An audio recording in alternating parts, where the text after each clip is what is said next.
Dating used to be about love. Now it's about lifestyle. We're not just looking for partners anymore. We're paying for experiences, appearances, and impressions. And guess what? Modern dating isn't just breaking hearts, it's breaking wallets. Hey everyone, and welcome back to the channel. Let's talk about something we've all probably felt, but maybe haven't put into words. Modern dating isn't just breaking hearts, it's breaking wallets. Seriously, have you ever looked at your bank account after a month of trying to find the one and wondered where all your money went? You're not alone. In today's dating world, there's this unspoken pressure to spend just to appear desirable, successful, or even just fun. It's like we're all starring in our own romantic comedy, but we forgot to check the budget for the production. From fancy dinners to weekend getaways, the cost of finding love is skyrocketing, and it's time we talked about it. So, how did we get here? Let's take a little trip back in time. Dating used to be much simpler, right? Think about your grandparents' stories. It was about walks in the park, sharing a milkshake, or going to a local dance. The focus was on getting to know each other, not on creating an elaborate, Instagram-worthy experience. The financial barrier to entry was low. But then, things started to change. Consumer culture exploded, and with it, the idea that you have to spend money to show you care. Movies and TV shows sold us this fantasy of extravagant dates being the norm. A simple coffee date started to feel ... well, simple. The expectation shifted from connection to consumption, and then the game changed completely with the rise of dating apps. Now, instead of 1 or 2 dates a week, you could potentially have a different date every single night. The sheer volume of opportunities is a blessing and a curse. While it's great to have options, it also means the potential for spending is multiplied. Each new match could be another dinner, another round of drinks, another concert ticket. It's a numbers game, and the numbers on your credit card statement are definitely going up. Think about it. A casual dinner for 2 in a major city can easily run you over $100. A couple of craft cocktails, that's $40 or $50 gone in an hour. If you're going on multiple first dates a month, that adds up to a significant chunk of your income. It's like a subscription service for potential romance, but with a much less predictable return on investment. This constant churn of first dates creates what I like to call the first date financial trap. The first date is all about making a good impression. You want to put your best foot forward, and in our society, that often translates to picking a nice place, dressing well, and being generous. No one wants to look cheap on a first date, so we overcompensate. We pick the trendy new restaurant instead of the cozy, affordable cafe. We insist on paying for everything, even when we can't really afford it. This sets a precedent.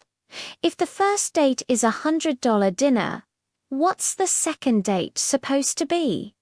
A trip to Paris. The pressure to escalate, or at least maintain that level of spending, is immense. It's an exhausting and expensive cycle, especially when most of these first dates don't even lead to a second one.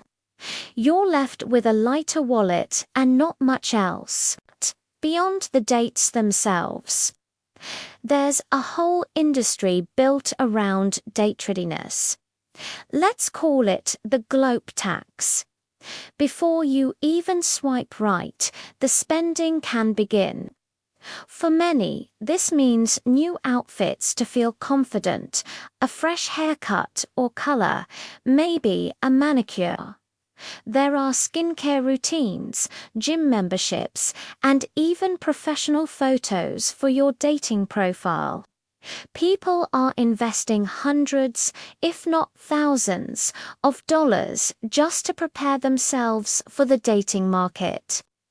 Each piece of this puzzle is marketed as essential for attracting a partner. That perfect profile picture isn't just a snapshot, it's a carefully curated advertisement for yourself, and advertisements cost money.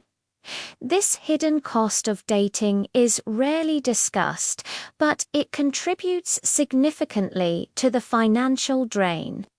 You're spending money not just on the act of dating, but on the possibility of dating. And let's not forget the silent budget killer, dating app subscriptions. While many apps are free to use, they are masters of the freemium model. They constantly dangle premium features in front of you. Want to see who liked you? Pay up. Want to get more visibility? Buy a boost. Want to undo that accidental left swipe on your potential soulmate? That'll be a few dollars, please. These small, recurring charges seem harmless on their own, but they accumulate over time. It's a subtle but steady drain on your finances, all for the promise of a better algorithm or a more efficient path to love. You end up paying for features that, honestly, don't guarantee a better outcome. It's just another way the modern dating machine profits from our desire for connection. This financial pressure doesn't just affect our bank accounts. It takes a real toll on our mental health. The constant worry about money can create a huge amount of stress and anxiety around dating, which is supposed to be enjoyable. It can make you feel inadequate if you can't afford the lavish dates you see others going on. This can lead to what's known as dating burnout, where you just get so exhausted by the whole process emotionally and financially that you give up entirely. The joy of meeting someone new gets overshadowed by the dread of the bill. It turns a human experience into a transaction, and that's a lonely place to be. When you start calculating the cost per date, you know something has gone wrong. The focus shifts from "do I like this person?" to "is this person worth the $100 I'm about to spend?" So, how do we fix this? How do we date without going broke? The first and most important step is to reclaim the narrative. We need to normalize affordable, low-pressure dates. Let's bring back the coffee date, the walk in the park, a visit to a free museum, or a picnic. These activities put the focus back where it belongs, on conversation and connection. The goal is to get to know the person, not to be entertained by them. A great date is about the quality of the company, not the price tag of the activity. Being upfront about your budget is also a sign of maturity and confidence. Saying something like, "Hey, I'm trying to be more mindful of my spending right now. How about we grab a coffee and take a walk?" can be a great filter. The right person will respect that. The wrong person won't, and you've just saved yourself time and money. Another powerful tool is to have an open conversation about finances early on. I know, talking about money can be awkward, but it's a crucial part of a healthy relationship. If you're starting to see someone regularly, being on the same page about financial expectations is vital. Who pays for what? Do you split things 50/50ths? Do you take turns? There's no single right answer, but having the conversation avoids resentment and misunderstanding down the line. It shows that you see the potential for a real partnership, one built on communication and mutual respect, not on outdated assumptions about who should pay. This level of transparency can be incredibly attractive and sets a strong foundation for whatever comes next. Finally, let's all agree to shift our mindset from impressing to connecting.